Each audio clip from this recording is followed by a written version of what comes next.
వైకల్యం ఉన్న వాళ్ళు కానివ్వండి, వృద్ధులు కానివ్వండి, వితంతులు కానివ్వండి, ఇలా ఏ రంగంలో ఏ యొక్క ప్రతి ఒక్కరిని తీసుకొస్తే వాళ్ళందరూ కూడా అది ఏదో రకంగా లబ్ధి పొందిన వాళ్ళే.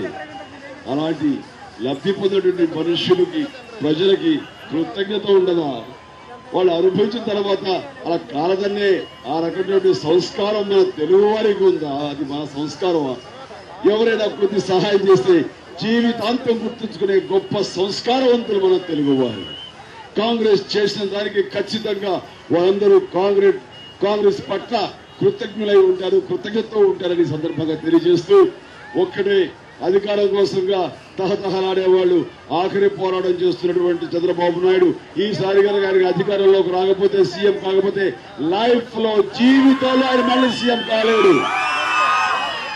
అందుకని దానికోసం ఆయన ఏదో రకంగా ఏ అడ్డదాలతో ఏ పొత్తులు పెట్టుకులో ఎవరైనా సరే మతొక్క పార్టీలో పొత్తులు పెట్టుకులో అనేక పొత్తులు పెట్టుకుని ఆయన కొత్త అధికారంలో ఆయన ఆఖరి పోరాటం చేస్తుంటే చేసిన ఆర్థిక నేరాలని కప్పిపుచ్చుకోవాలని చెప్పి తనకి అధికారం కావాలి కాబట్టి వైఎస్ఆర్సీపీ అధినేత కూడా అదే రకంగా తాపత్రయపడుతూ నాకు అధికారం కావాలి, ఆల్రెడీ ఆయన సీఎం అయిపోయినట్లు సంతకాలు చేస్తున్నట్లుగా ఊహించుకుంటూ నేనే సీఎంని, నేను మొదటి 5 సంతకాలు చేస్తాను, ఈ పంచభూతాల్ని మింగేస్తారు, అధికారం లేనప్పుడే భూలంత భూములు పెద్దవాళ్ళకి దాదాపు చేసి కోట్లు గడించారు.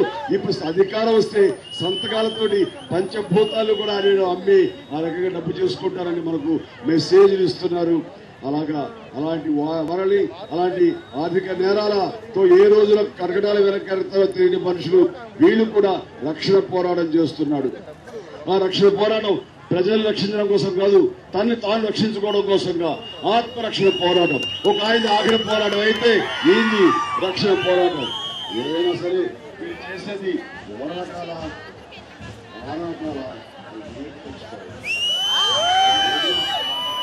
కాంగ్రెస్ ఒక్కటే సుస్థిర పాలనగలదు. కాంగ్రెస్ ఒక్కటే అన్ని వర్గాల వారి యొక్క యోగక్షేమాలు, సంక్షేమ అభివృద్ధి చూడగలదు. భవిష్యత్తులో కూడా మరిన్ని మెరుగైన పథకాలతోటి మరింత నాణ్యమైన జీవితం మీకు అందివ్వడం కోసంగా కాంగ్రెస్ మేనిఫెస్టో మన ఆనం రామనారాయణ రెడ్డి గారు చాలా చక్కగా రూపొందించారు. ప్రభుత్వం వచ్చిన వెంటనే గతం కంటే భవిష్యత్తులో మరింతగా ప్రజలకు చేరువ అవడానికి, ప్రజలకి మరింత ఎక్కువ సంక్షేమ పథకాలు అందివ్వడం కోసంగా అన్ని వర్గాల వారిని సంతృప్తి చేసే విధంగా ఆయన రూపొందించిన మేనిఫెస్టో అమలు చేయడానికి కట్టుబడి ఉంది కాంగ్రెస్. కాబట్టి అది మీ చేతుల్లో ఉంది. మీ యొక్క న్యాయ నిర్ణేతలుగా మీ తీర్పుపై ఆధారపడి ఉంది. కాబట్టి ఇక్కడ ఈ యొక్క పార్లమెంటు బరిలో లోక్సభ అభ్యర్థిగా ఒకటి నారాయణ రెడ్డి గారు ఇక్కడ బరిలో ఉన్నారు. అలాగే అసెంబ్లీకి సంబంధించి చింతల వెంకట్రావు గారు కావలి నియోజకవర్గంలో ఉన్నారు. వారి హస్తం గుర్తుకు ఓటు వేసి వారిద్దరు గెలిపించి ఆ రకంగా మీ అభిమానాన్ని కాంగ్రెస్ పైన, అలాగే నా తమ్ముళ్ళు నాకు బహుమతిగా ఇక్కడ విచారిస్తారు కోరుకుంటూ ముందుకు సాగుతారు. జై హింద్, జై కాంగ్రెస్.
ఇవాళ